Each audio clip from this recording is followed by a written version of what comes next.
우리 한 절씩 교독하겠습니다. 내 아들아 내 아비의 명령을 지키며 내 어미의 법을 떠나지 말고 그것을 항상 내 마음에 새기며 내 목에 매라.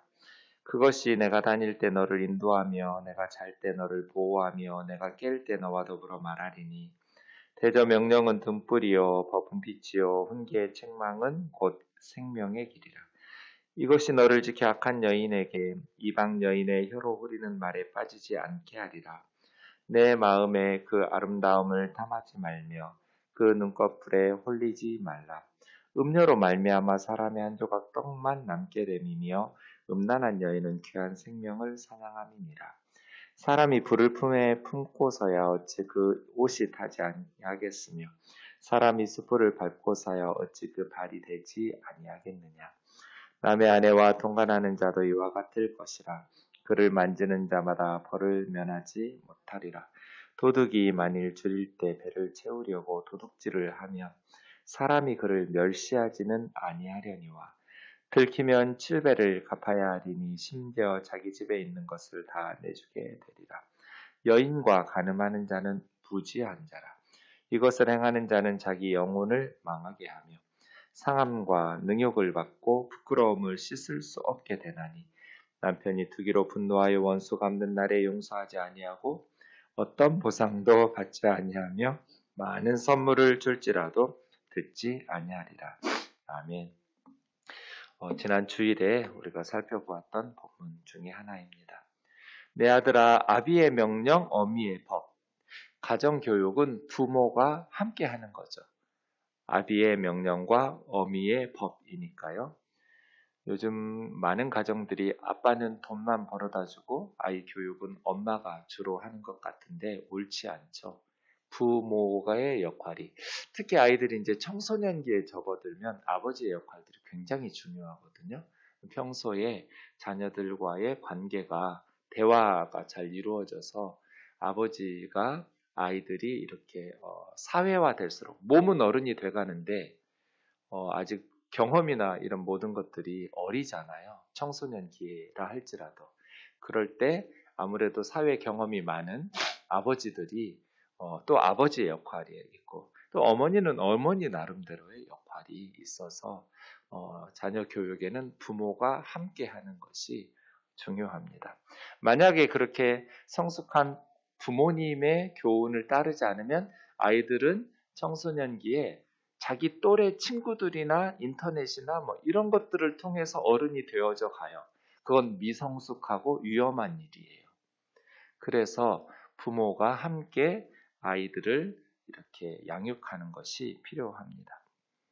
내 마음에 새겨라. 그냥 겉으로 건성건성 듣는 척 하지만 하지 말고 아버지의 명령, 어머니의 법을 마음으로 새기고 내 목에 메어서 어디를 가든지 가지고 다니라는 거죠. 이것이 내가 다닐 때 너를 인도하며 잘 때 보호하며 깰 때 너와 더불어 말하리니. 그러니까 삶의 모든 순간에, 그렇겠죠? 삶의 모든 순간에 너를 지켜줄 것이다.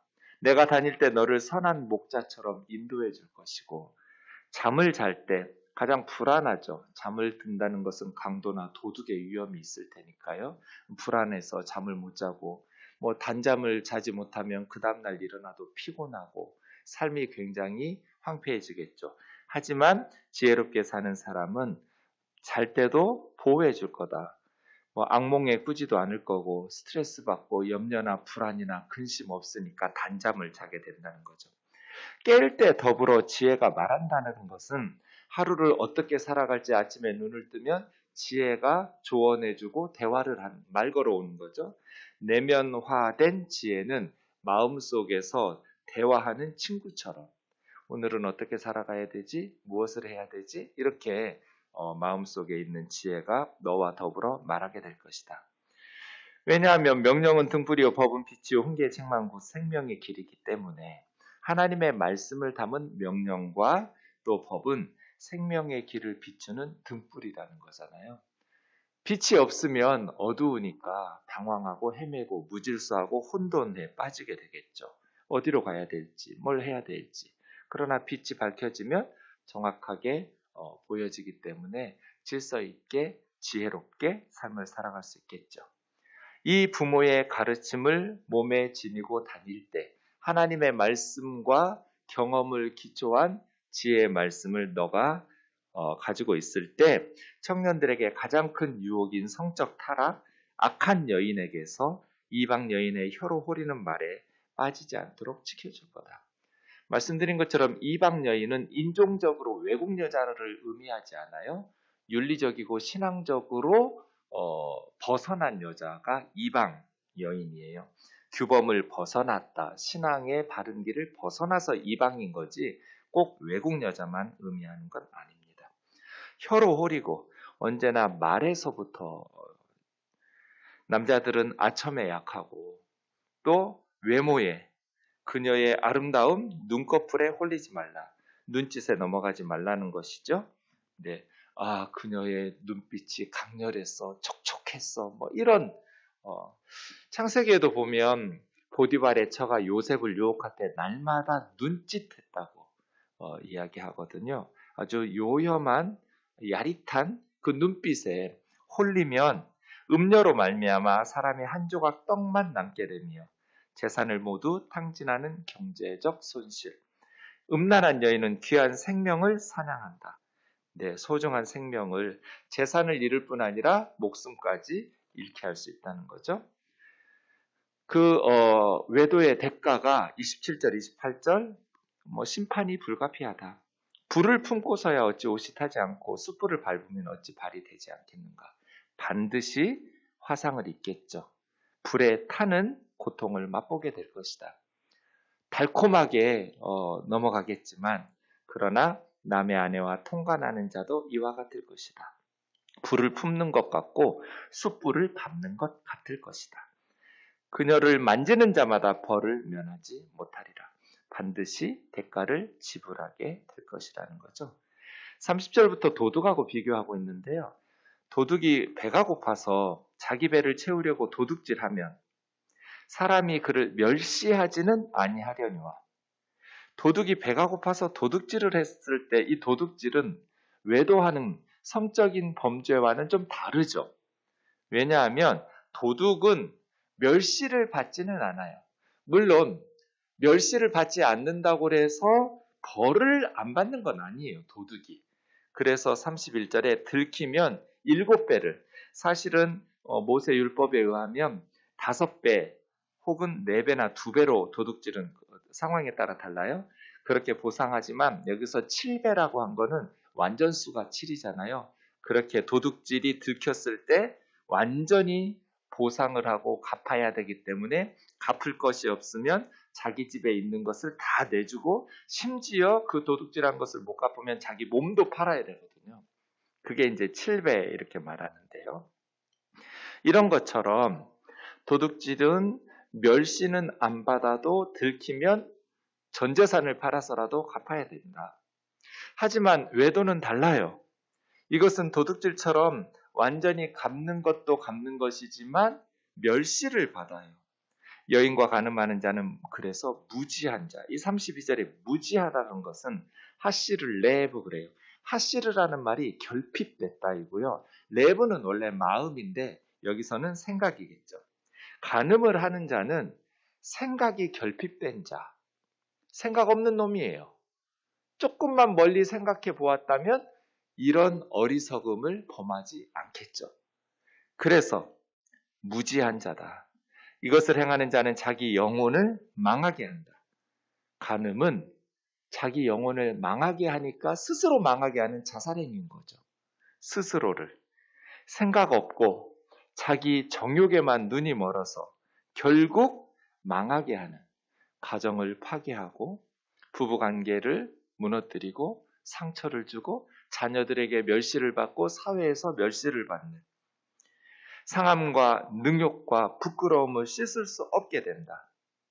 물리적으로 구타를 당하거나 형벌을 받고 능욕, 치욕과 수치, 모욕과 비방을 씻을 수 없게 되는. 여기서 씻을 수 있냐 없냐, 히브리 말에는 완료형이냐 미완료형이냐 이 두 가지가 있거든요. 이 동사가 그냥 한 번만 당하는 건지 계속 반복되는 건지, 씻을 수 없게 되는 게 이게 완료겠어요? 미완료겠어요? 미완료예요. 그 수치와 능욕과 부끄러움은 일시적으로 한 번이 아니라 영구적으로 반복적으로 계속해서 받게 된다는 거예요.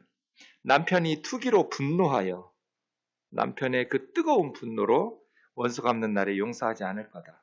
동정과 자비와 긍휼을 베풀지 않고 철저히 복수하게 될 것이다. 어떤 보상도 받지 않고 많은 선물을 줄지라도 그 남편이 듣지 않고 너를 외모지상주의 또 성적인 방종 우리 시대에도 굉장히 위험하다고 봅니다. 교회에서 그리스도인들이 초대교회에 그렇게 로마 제국이 성적으로 타락했음에도 불구하고 교회 다니는 청년들이, 교회 다니는 그리스도인들이 반듯하게 말씀대로 순종하면서 순결했기 때문에 로마 황실이나 귀족 가문에서 자기 아이들 결혼을 시킬 때 그 사회에 성적으로 순결한 그러한 형제 자매들이 없어요. 그래서 기독교인들을 데려다가 그래서 로마 황실의 자매들이 들어가기 시작했어요. 그래서 그곳에서 시간이 지나면서 이제는 로마 황실이 변화되고 귀족들이 크리스찬이 되면서 로마 제국이 결국 복음화되는 이게 초대교회의 로마 제국의 복음화에 굉장히 중요했던 것이 교회와 성도들, 청년들의 성적인 순결, 그 시대를 거슬러 갔던 것이죠. 그리스도인들이 세상에서 예수님 믿기 전에는 방탕하게 살다가 교회에 와서 신앙생활을 시작하면서 경건한 삶의 변화로 말미암아 이 사회에 희망을 비춰주는 우리 한국 초대교회가 그랬어요.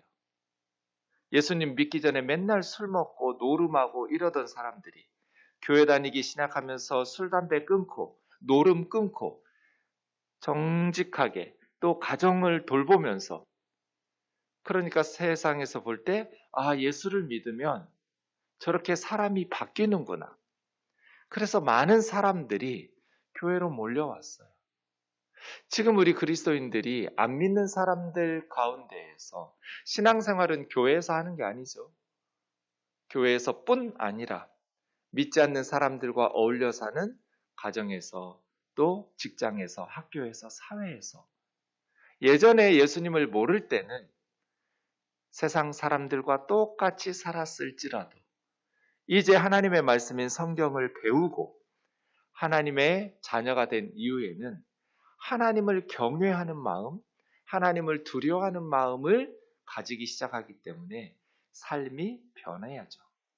변할 수밖에 없잖아요. 성령님께서 도우시고 하나님의 말씀을 우리에게 늘 들려주시기 때문에 예수 그리스도 안에서 이 시대를 거슬러 가서 말씀에 순종하는 참된 경건이 우리 우면동 교회의 변화로서 성숙한 신앙인들의 모습으로의 성숙한 변화로서 드러날 수 있기를 바랍니다.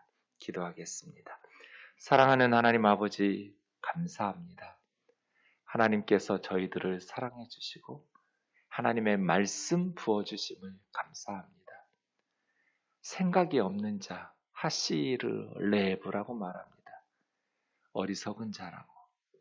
생각이 있었다면 그렇게 아이들에게 상처를 주고 배우자에게 고통을 주는 성적인 범죄를 저지르지 않았을 텐데 자비로우신 하나님 아버지 우리가 멸시받고 능욕받고 경제적으로 육체적으로 영적으로 침체에 빠지게 만드는 어리석은 쾌락의 길을 회개하고 하나님 앞에서 하루하루를 경건하게 살아갈 수 있도록 인도하여 주옵소서.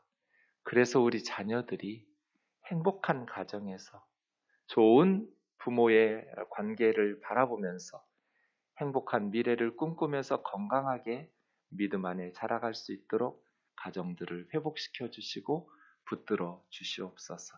예수님의 거룩하신 이름으로 기도하옵나이다. 아멘.